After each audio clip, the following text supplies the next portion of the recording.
Hey guys, and welcome back to this channel. In this video, I'll be showing you guys how you can give Sam his cake for his birthday. So right now it is Sam's birthday, so you're just going to bake a cake for Sam.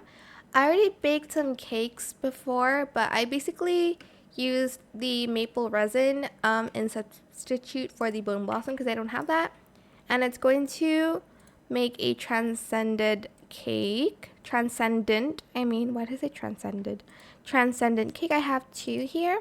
So let's give one to Sam. As you can see there, it's his birthday. I'm just going to press feed. It says birthday for Sam today. Feed them cake to get a reward. Press E.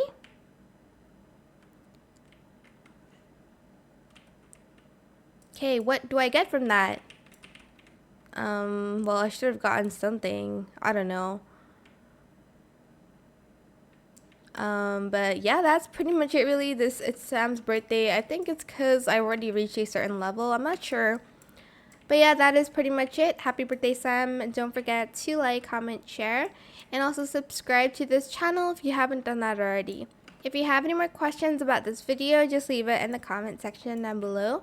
I'll try my best to answer them all for you guys. And if you found this video helpful, please click the thanks button as well. That is it for this video. Thank you so much for watching. Bye.